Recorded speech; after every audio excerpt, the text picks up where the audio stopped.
Teachers எல்லாருக்கும் வணக்கம். நம்ம இன்னைக்கு வந்து டே 7 இதுக்கான ஸ்கெடியூல் வந்து பார்த்தோம் அப்படின்னா, இன்னைக்கு நான் போஸ்ட் பண்ணியிருக்க மாட்டேன். ரீசன் இந்த 6 நாள் டே 6 வரைக்கும் வந்து பார்த்தோம் அப்படின்னா, போட்ட ஒரு சில டாபிக் வந்து பார்த்தோன்னா, ஒரு சிலர் வந்து முடிக்கல அப்படின்ற மாரி மெசேஜ் போட்டிருந்தீங்க. ஸோ என்ன பண்ணுங்க அப்படின்னா, இன்னைக்கு ஒரு நாள் ஃபுல்லா கம்ப்ளீட் பண்ணிடுங்க. ஏன்னா நம்ம வந்து டெய்லி சொன்னா மட்டுமே பத்தாது. ஸோ அத வந்து கம்ப்ளீட் பண்ணா தான் நம்ம அடுத்த ப்ராசஸ்க்கே போகணுமே. நெறைய பேர் வந்து கம்ப்ளீட் பண்ணிட்டு, இன்னைக்கு என்ன டாபிக் அப்படின்ற மாரி எனக்கு மெசேஜும் போட்டிருந்தீங்க. பட் முடிக்காதவங்களுக்காக நம்ம என்ன பண்ணுவோம் அப்படின்னா, கொஞ்சம் டைம் குடுக்கலாம். ஸோ இதுக்கு மேல கொஞ்சம் ஃபாஸ்ட்டா, குயிக்கா பண்ண ட்ரை பண்ணுங்க. நாளைக்கு நான் என்ன பண்றேன் அப்படின்னா, டே 7க்கான ஸ்கெடியூல் வந்து நான் அப்டேட் பண்றேன். ஸோ இன்னைக்கு வந்து 6 வரைக்கும் யாருன்னா முடிக்கல அப்படின்னா முடிச்சிடுங்க. முடிச்சிருந்தா நல்லா ரிவிஷன் பண்றதுக்கு இன்னைக்கு ஒரு நாள் டைம் எடுத்துக்கோங்க. டே 7 நாளைக்கு வந்து நம்ம ஸ்டார்ட் பண்ணிடலாம். ஸோ நம்ம இன்னைக்கு வந்து அம் பேஸ்லேண்ட் பேஸ்லேண்ட் போயம் நம்ம ஏற்கனவே நீங்க படிச்சிருப்பீங்க. நம்ம ஏற்கனவே வந்து பார்த்தோம் அப்படின்னா, ஸ்கெடியூல்ல நம்ம அத போட்டு வச்சிருந்தோம். ஸோ இந்த வேஸ்ட்லேண்ட் போயம்ல இருந்து நான் என்ன பண்ணியிருந்தேன் அப்படின்னா, ஏற்கனவே பார்ட் 1 மல்டிபிள் சாய்ஸ் கொஸ்டின் வந்து பார்த்தீங்கன்னா, ஒரு 20 கொஸ்டின் நான் போட்டிருந்தேன். இதனுடைய பார்ட் 2 வந்து பார்த்தீங்கன்னா, நம்ம இப்போ வந்து போஸ்ட் பண்றோம். அ இதுக்கு வந்து அ ஏற்கனவே நீங்க யாருன்னா பார்க்கல, ஸோ பார்ட் 1 நீங்க யாருன்னா பார்க்கல அப்படின்னா, அத பார்த்துருங்க. அப்படி இல்லன்னா இந்த வீடியோவோட எண்டுல நான் வைக்கிறேன். இந்த வீடியோ முடிச்ச பிறகு இத பார்த்துட்டு லாஸ்ட்ல என்ன பண்ணுங்க அப்படின்னா, ஸ்க்ரீன்ல வந்து உங்களுக்கு வந்து பார்ட் 1 காமிக்கும். அத நீங்க டைரக்ட்டா கிளிக் பண்ணி என்ன பண்ணுங்கன்னா, பார்ட் 1யும் பார்த்துருங்க. ஸோ இப்போ பேஸ்லைன்ல ஃபர்ஸ்ட் கொஸ்டின் பார்க்கலாம். In which of the following scene baseline do we have a departure from the standard English? ஆக்சுவலா இதனுடைய கொஸ்டின் என்ன அப்படின்னா, பேஸ்லைன் போயம்ல எந்த ஒரு சீன்ல வந்து அந்த ஸ்டாண்டர்டான இங்கிலீஷ்ல இருந்து கொஞ்சம் கலோக்கியலா வந்து எங்க வந்து டிபார்ச்சர் ஆகுது, எந்த இடத்துல எந்த ஒரு பார்ட்ல வந்து ஆகுது அப்படின்றது தான் கொஸ்டின். ஆக்சுவலா ஓவராலா வந்து பார்த்தோன்னா 5 பார்ட் இருக்கும் பேஸ்லேண்டை பொறுத்த வரைக்கும். ஸோ இது எங்க வருகும் அப்படின்னா, second part the game of the chess, a game of chess அப்படின்ற ஒரு பார்ட்டில். அப்போ இது எந்த சீன்ல இது வரும் அப்படின்றது தான் ஸோ நம்மளுடைய கொஸ்டின். ஸோ த ஆன்சர் என்ன அப்படின்னா, பப் சீன். நீங்க பார்த்துருக்கலாம். பப்ல வந்து பார்த்தோன்னா ஒரு குரூப் ஆஃப் லேடிஸ் வந்து பேசிக்கிட்டு இருப்பாங்க. அந்த ஒரு சீன்ல நீங்க என்ன பண்ணலாம் அப்படின்னா, அதனுடைய லாங்குவேஜே வந்து பார்த்தீங்கன்னா கொஞ்சம் டிஃப்ரெண்ட்டா இருக்கிற மாதிரி இருக்குமா. ஸோ த நெக்ஸ்ட் கொஸ்டின் ரொம்ப இம்பார்ட்டண்ட்டான கொஸ்டின். இது பேஸ்லேண்ட் போயம் படிக்கிறதுக்கு ஒரு பேசிக்கான ஒரு கொஸ்டின், எல்லாருமே தெரிஞ்சுக்க வேண்டியது. ஃபர்ஸ்ட் பேஸ்லேண்ட் போயம் வந்து பார்த்தோம் அப்படின்னா யார் எழுதுனா அப்படின்னா, டிஎஸ் எலியட். அதை என்ன பண்ணியிருப்பார் அப்படின்னா 5 செக்ஷனா அவர் வந்து பிரிச்சிருப்பார். அந்த 5 செக்ஷனுடைய ஆர்டர் என்ன அப்படின்றது கண்டிப்பா நம்மளுக்கு தெரிஞ்சிருக்கும். ஸோ இதில் வந்து பார்த்தோன்னா ஃபர்ஸ்ட் வந்து த burial and the land. So இதுதான் வந்து பார்த்தோன்னா ஃபர்ஸ்ட் செக்ஷன். செகண்ட் செக்ஷன் வந்து எ கேம் ஆஃப் செஸ், இதுதான் வந்து பார்த்தோன்னா செகண்ட் செஷன். தேர்ட் செஷன் வந்து எது அப்படின்னா the fire and the sermon. So fire and the sermon தான் வந்து third section. Then fourth section வந்து the death by water. Fifth section வந்து பார்த்தோன்னா வாட் தண்டர் செட். ஸோ இதுதான் வந்து இதனுடைய ஆர்டர். கண்டிப்பாக இது மேபி கொஷினாக கேட்கலாம். யூஜிசி நெட் எக்ஸாம்லாம் இது வந்து பார்த்தீங்கன்னா மோஸ்ட் வாண்டடான ஒரு டாபிக். இந்த டாப்பிக்ல இருந்து எப்பயுமே என்ன பண்ணுறாங்க அப்படின்னா ஒரு கொஷினை வந்து கேட்டுடுறாங்க.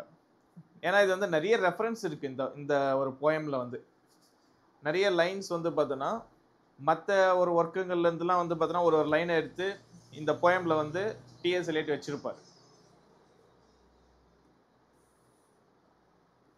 So the next question, which of the following is not.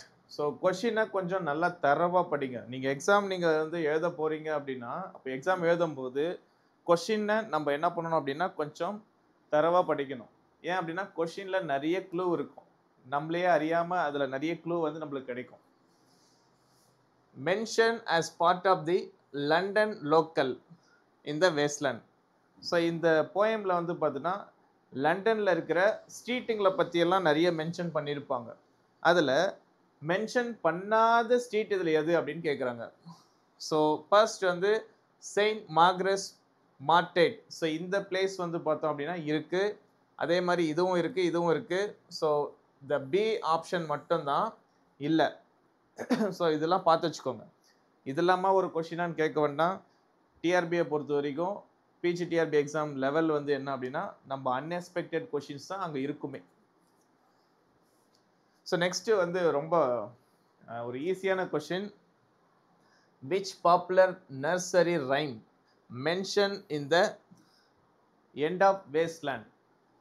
எந்த நர்சரி ரைம் வந்து பார்த்தோம் அப்படின்னா வேஸ்ட்லேண்ட் போயமில் மென்ஷன் பண்ணியிருக்காங்க அப்படின்றது தான். ஒன்றும் இல்லை, லண்டன் பிரிட்ஜ் ஃபாலிங் டவுன் நம் சாங் வந்து கேட்டிருப்போம். So that is answer. So இந்த ஒரு நர்சரி ரைமை தான் என்ன பண்ணியிருப்பாங்க அப்படின்னா வேஸ்ட்லேண்ட் போயமில் கோட் பண்ணியிருப்பார் TS Eliot. London bridge falling down. So இது ஞாபகம் வச்சுக்கோங்க. ஸோ அடுத்தது ரொம்பவே ஒரு ஈஸியான question. Year of publishing the waste land poem போயம் எந்த இயரில் பப்ளிஷ் பண்ணப்பட்டது அப்படின்றது தான் கொஷின். So the answer 1922. ஞாபகம் வச்சுக்கோங்க. So next the title.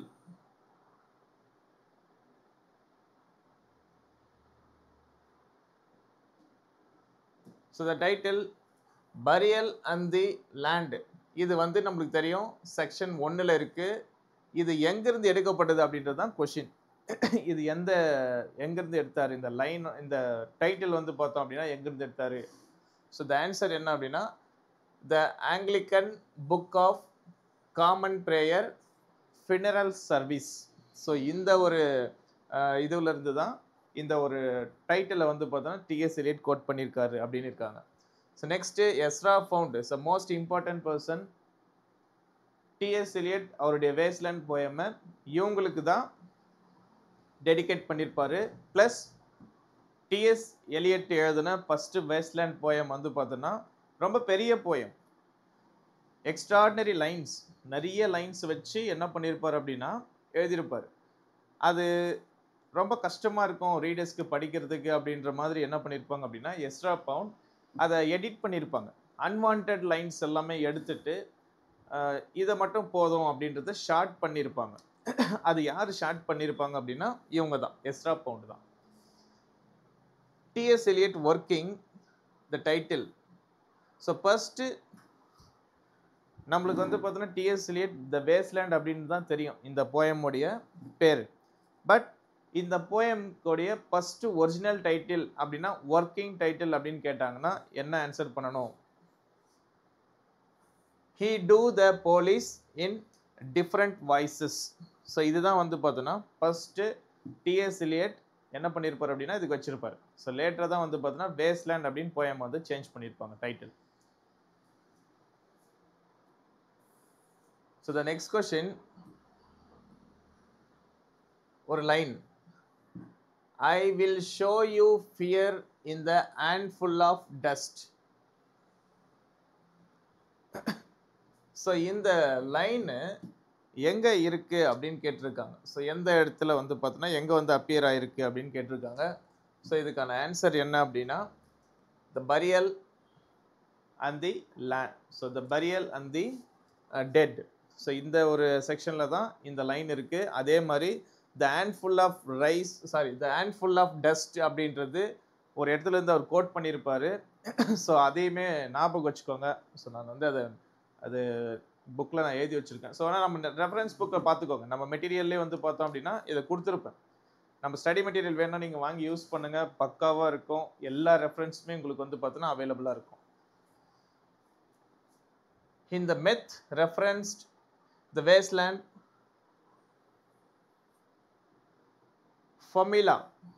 So இந்த ஒரு கேரக்டர் ஒரு மித்தாலஜிக்கல் ரெஃபரன்ஸ் வந்து பார்த்தோம் அப்படின்னா டிஎஸ் எலியட் கோட் பண்ணியிருப்பார். இது எதுக்காக அப்படின்னா she raped.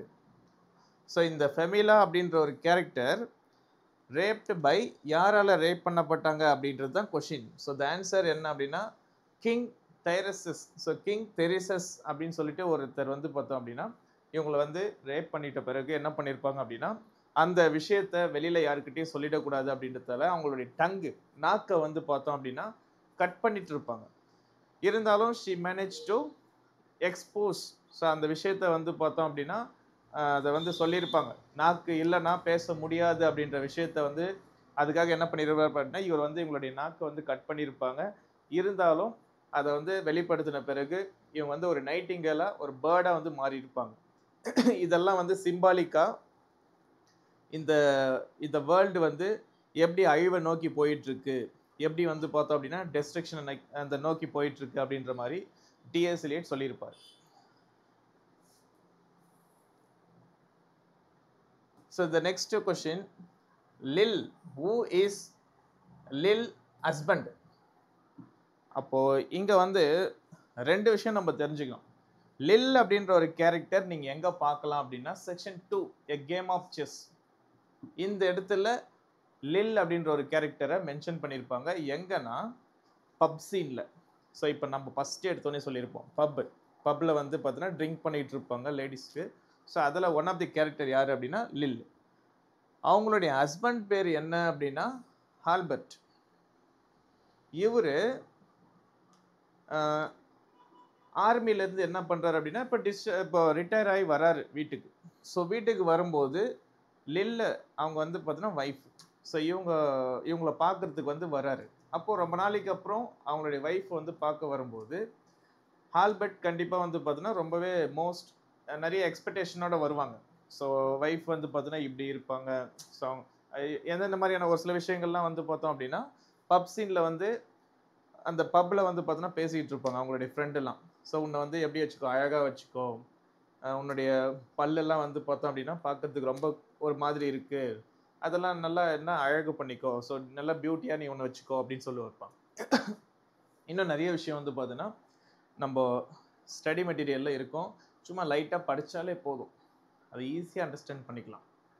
ரொம்ப பெரிய அளவில் ரொம்ப ஒர்க் அவுட் பண்ணி படிக்கிற அளவுக்குலாம் ஒன்றும் இல்லை. நிறைய பேர் சொல்கிறீங்க வேஸ்ட்லேண்ட் போயம் ரொம்ப கஷ்டமாக இருக்குன்ட்டு. இது ரொம்ப ஈஸியான ஒரு போயம் தான். ரெஃபரன்ஸ் ப்ளஸ் அந்தந்த செக்ஷனில் இருக்கிற ஸ்டோரி என்ன தெரிஞ்சால் மட்டும் போதும். The character Tiresias, the most important character. So Tiresias அப்படின்ற கேரக்டர் வேஸ்ட்லேண்டில் என்னவா இருப்பார் அப்படின்னா a blind prophet. Blind prophet அப்படின்னா அவருக்கு வந்து பிளைண்ட், ஸோ நோ விசிபிலிட்டி, தெரியாதவர். அவர் வந்து பார்த்தோன்னா ஃபியூச்சரை வந்து பார்த்தோன்னா யூகிக்கக்கூடியவர். இவர் வந்து பார்த்தோன்னா ஒரு கிரீக் மித்தாலஜிலிருந்து நம்மளுக்கு என்ன பண்ணுறாருன்னா ரெஃபரன்ஸாக கொடுக்குறாங்க.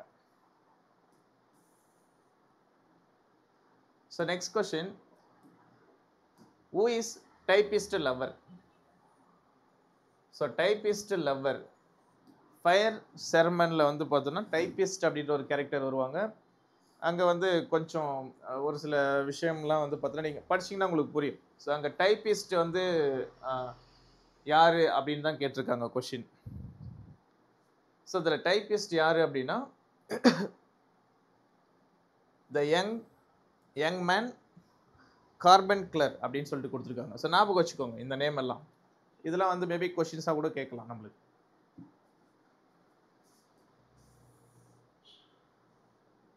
So next question, who is madam Sosostris? இவங்க யார்? வேஸ்ட்லேண்ட் போயமில் வந்து பார்த்தோம் அப்படின்னா ஒரு இம்பார்ட்டண்ட்டான கேரக்டர். ஸோ இவங்க வந்து பார்த்தீங்கன்னா ஃபியூச்சரை வந்து ஒரு கார்டு மூலயமா வந்து சொல்கிறேன் அப்படின்ற மாதிரி சொல்லியிருப்பாங்க இந்த ஒர்க்கில். ஸோ இதுக்கான ஆன்சர் என்ன அப்படின்னா ஏ சார்லிண்ட். ஸோ இதுதான் வந்து பார்த்தோன்னா இதுக்கான ஆன்சர். ஸோ நெக்ஸ்ட்டு மேடம் சோர்ஸ்ரிட்டிஸ், இதில் வந்து வேஸ்ட்லேண்ட் போயமில் டிஎஸ் எலியட் எங்கேருந்து வந்து அல்யூஷன் பண்ணியிருப்பார் அப்படின்றது தான் கொஸ்டின். ஸோ த ஆன்சர் என்ன அப்படின்னா அடலஸ் அலெக்செசி த குரோம் எல்லோ அப்படின்ற ஒரு ஒர்க் இருக்கு போல். ஸோ ஞாபகம் வச்சுக்கோங்க, மேபி கேட்கலாம். குரோம் எல்லோ அப்படின்ற ஒரு ஒர்க்கு, இந்த ஒர்க்கோடைய ஆத்தர் வந்து இவர். ஓகேவா? ஸோ நம்ம நேற்று நீங்கள் பார்த்துருந்தீங்கன்னா தெரிஞ்சிருக்கோம், இந்த டெம்பஸ்ட்லேருந்து பிவேர் உமன் பிவேர் அப்படின்னு சொல்லிட்டு ஒரு ஒர்க் எழுதியிருப்பார். அதுவுமே இந்த ஆத்தர் தான். ஸோ இங்கேயும் ஒரு ரெஃபரன்ஸ் வந்து பார்த்தீங்கன்னா கொடுத்துருக்காங்க. ஸோ த குரோம் எல்லோ அப்படின்னு சொல்லிட்டு ஒரு ஒர்க்கு, இந்த ஒரு ஒர்க்கில் இருந்து தான் இந்த கேரக்டரை டிஎஸ் எலியட் என்ன பண்ணுறாரு அப்படின்னா எடுத்துட்டு வந்து நம்மளுக்கு வந்து வேஸ்ட்லேண்ட் போயம்ல அல்யூஷன் பண்ணி கொடுத்துருக்காரு.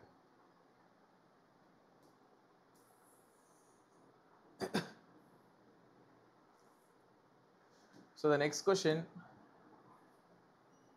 when lovely woman stoop to fully, okay இது வந்து வேஸ்ட்லேண்டில் இருக்கிற ஒரு லைன் அப்படின்னு நம்மளுக்கு தெரியும். பட் இது ஆக்சுவலாக வந்து பார்த்தோம் அப்படின்னா டிஎஸ் எலியட்டோட ஓன் லைன் கிடையாது. அவர் வேற ஒரு ஒர்க்கில் இருந்து தான் இந்த ஒரு லைனை வந்து எடுத்திருப்பாரு. அது என்ன ஒர்க்கு அப்படின்றது தான் நம்மளுடைய கொஷின்.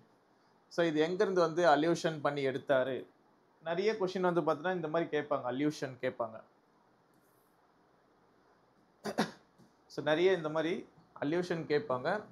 இந்த மாதிரி லைனை கொடுத்துட்டு இந்த லைன் வந்து பார்த்தீங்கன்னா இந்த போயமில் இருக்குன்னு நம்மளுக்கு தெரியும். பட் டிஎஸ் எலியட் இந்த லைனை வந்து எங்கிருந்து எடுத்தாரு அப்படின்னா ஆலிவர் கோல்ட்ஸ்மித்தோடைய the vicar of Wakefield 1766 publish பண்ண ஒரு ஒர்க்கில் இருந்து தான் இந்த லைனை வந்து டிஎஸ் எலியட் வேஸ்ட்லேண்டில் கோட் பண்ணியிருக்காரு.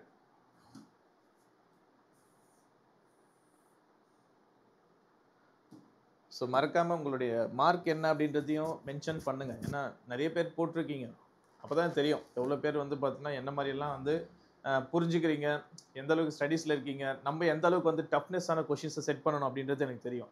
ஏன்னா வந்து இதெல்லாமே ரொம்ப கஷ்டமாக இருக்குது இல்லை ஈஸியாக இருக்கா, உங்களுடைய மார்க் வச்சு தான் நான் அதை வேல்யூவேட்டே பண்ண முடியும். இன்னும் வந்து நம்ம கொஷினை டஃப்பாக செட் பண்ணலாமா இல்லை ஈஸியாக செட் பண்ணலாமா அப்படின்றது. ஸோ இங்கே ஒரு ஃப்ரேஸ் கொடுத்துருக்காங்க, டாடா டட்டவா தத்தியம்மட்டா அப்படின்னு சொல்லிட்டு கொடுத்துருக்காங்க. இதை வந்து ஞாபகம் வச்சுக்கோங்க, இது ஒன்றும் இல்லை, இது இந்த வேஸ்ட்லேண்ட் போயமோட கடைசியாக பார்த்தீங்கன்னா இருக்கும் இந்த லைன்ஸு. இந்த 3 வேர்டு வந்து கண்டிப்பாக கொஷினில் வந்து கேட்கறதுக்கு பாசிபிலிட்டிஸ் நிறைய இருக்குது. இந்த ஒரு வேர்டுக்கு என்ன மீனிங் அப்படின்னா கிவ். அடுத்தது ஸோ செகண்ட் வேர்டுக்கு சிம்பத்தைஸ், நெக்ஸ்ட் தேர்ட் வேர்டுக்கு கண்ட்ரோல். இதை வேணால் ஞாபகம் வச்சுக்கோங்க, இது எப்படி எழுதிக்கோங்க, இப்படி 1 by 1 எழுதி இதுக்கு எதிரில் இதுக்கான ஆன்சர் கிவ் அப்படின்னு எழுதிக்கோங்க. ஸோ இதை எழுதி வச்சுக்கிட்டீங்க அப்படின்னா கண்டிப்பாக இது வந்து கொஷினில் கேட்கறதுக்கு பாசிபிலிட்டிஸ் நிறைய இருக்குது.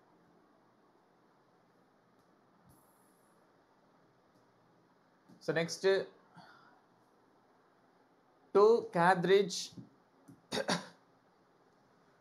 Cartridge then I came. இது எதை வந்து ரெஃபர் பண்ணுது அப்படின்னு கேட்டிருக்காங்க. ஸோ இது எதை வந்து ரெஃபர் பண்ணுது அப்படின்னா saint Augustine's transformation. So next question, so உங்களுக்கு யாருக்காச்சும் ஸ்டடி மெட்டீரியல் வேணும், நம்ம அகாடமியில் வந்து புக்கு நீங்கள் வாங்கிக்க போகிறீங்க அப்படின்னா ஸோ என்னை காண்டாக்ட் பண்ணுங்கள். என் ஃபோன் நம்பர் இங்கே இருக்குது உங்களுக்கு. ஸோ இந்த நம்பருக்கு என்ன பண்ணுங்கள் அப்படின்னா காண்டாக்ட் பண்ணுங்கள். ஸ்டடி மெட்டீரியலை பொறுத்த வரைக்கும் உங்களுக்கு வந்து பக்காவாக இருக்கும். நீங்கள் எதையும் போய் எக்ஸ்ட்ராஸாக நீங்கள் போய் தேட வேண்டியதே இருக்காது. ஸோ நம்மளுடைய ஸ்டடி மெட்டீரியலே உங்களுக்கு பக்காவாக இருக்கும். அப்போது கிளாஸ் இல்லைன்னா நான் எப்படி என்ன பண்ணுறதுன்னு கேட்க வேண்டாம். கிளாஸ் பொறுத்த வரைக்கும் நான் யூடியூப்பில் உங்களுக்கு வந்து தெளிவாக கைடன்ஸ் கொடுத்துட்டே வரேன், என்னென்ன படிக்கணும் அப்படின்ட்டு. நீங்கள் பின்னாடியே படிச்சுட்டே வாங்க, சூப்பரான மார்க் எடுக்கலாம்.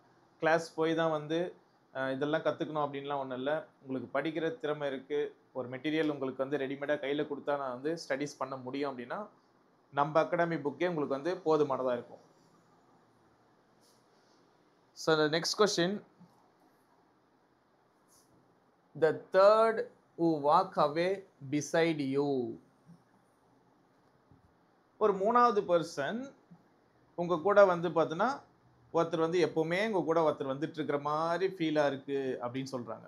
அது யார் அப்படின்றது தான் நம்மளுடைய question. It is called Jesus Christ. எப்பவுமே வந்து நீங்கள் வந்து நம்ம கூட எப்பவுமே என்ன இருக்காரு அப்படின்னா ஒரு கடவுள் அப்படின்ற ஒரு விஷயம், ஒரு நம்பிக்கை எப்பவுமே வந்து பார்த்தீங்கன்னா நம்ம கூட இருக்குது அப்படின்ற மாதிரி டிஎஸ் எலியட் இந்த போயமில் வந்து சொல்லியிருக்காரு. இது லைன் தான், ஒரிஜினல் லைன்.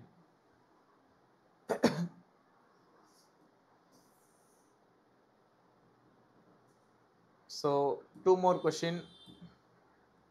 20 மார்க்குக்கு நம்ம டிஸ்கஸ் பண்ணுறோம். உங்களுடைய மார்க் என்ன அப்படின்றத மென்ஷன் பண்ணுங்கள். டெட்டா இதை இப்போ நம்ம சொன்னோம்ல அந்த 3 வேர்டு, இந்த 3 வேர்டுக்கான மீனிங்கை நம்ம பார்த்துட்டோம். பட் இந்த வேர்டு எங்கிருந்து எடுக்கப்பட்டது?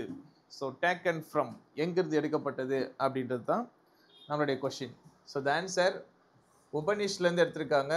ஸோ இந்த ஒரு உபனிஷ் பிரகர்த்தியனிகா உபனிஷ் அப்படின்னு கொடுத்துருக்காங்க. இதை ஞாபகம் வச்சுக்கோங்க. மேபி கேட்கலாம்.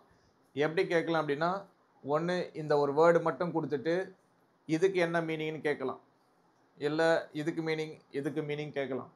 அப்படி இல்லைன்னா இந்த 3 லைன்ஸும் இந்த 3 வேர்டுமே வந்து எந்த ஒரு உபனிஷ்லேருந்து எடுக்கப்பட்டது அப்படின்னு கூட கேட்கலாம். Last question sweet Thames. கண்டிப்பாக நீங்கள் அதை பார்த்தோன்னே கண்டுபிடிச்சிட்டு இருப்பீங்கன்னு நினைக்கிறேன். Run softly till I end my song borrowed from. அவர் எங்கிருந்து இதை வந்து borrowed பண்ணாரு? T S Eliot. கண்டிப்பாக அது தெரியும்னு நினைக்கிறேன். எங்கிருந்து அப்படின்னா ஸ்பென்சருடைய புரத்தலாமியம். ஞாபகம் வச்சுக்கோங்க, எபிதலாமியம் புரத்தலாமியம் ஒரே மாதிரி இது அப்படின்லாம் வேண்டாம். ஸோ இந்த லைன் ஸ்வீட் தேமஸ் அப்படின்னு சொல்லிட்டு எதுலேருந்து எடுத்திருக்காரு அப்படின்னா புரத்தலாமியம்.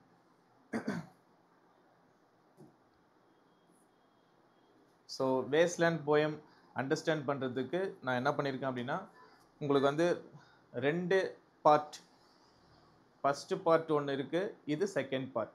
அதையும் போய் பாருங்கள், இதையும் பார்த்துங்க. பார்த்தாலே கண்டிப்பாக நிறைய அண்டர்ஸ்டாண்ட் கொடுக்கும். அடுத்தடுத்து இதே மாதிரி மல்டிபிள் சாய்ஸ் கொஷின்ஸ் வந்து உங்களுக்கு மல்டிபிள் சாய்ஸ் கொஷின் வித் எக்ஸ்ப்ளனேஷனோட நான் கொடுத்துட்டு வரேன். ஏன்னா கண்டிப்பாக வந்து நல்லா உங்களுக்கு அண்டர்ஸ்டாண்ட் ஆகும் படிக்க ஆரம்பிச்சிங்க அப்படின்னா. அதே மாதிரி புக்ஸ் வேணும் அப்படின்னா என்னை காண்டாக்ட் பண்ணுங்கள். புக்ஸ் இப்போவும் அவைலபிளாக இருக்குது. ஸ்டாக் கொஞ்சம் கம்மியாக தான் இருக்குது. பிஃபோராக ஆர்டர் பண்ணி வாங்கிக்கோங்க. டே 7 பொறுத்த வரைக்கும் நான் நாளைக்கு தந்துடுறேன். டே 7 நம்ம என்ன யூனிட் படிக்கலாம், என்ன டாபிக் படிக்கலாம் அப்படின்றத நான் நாளைக்கு மென்ஷன் பண்ணிடுறேன். So be ready. மீதி இருக்கிற டாபிக் எல்லாமே நீங்கள் வந்து ஃபினிஷ் பண்ணி வச்சுருங்க. தேங்க்யூ.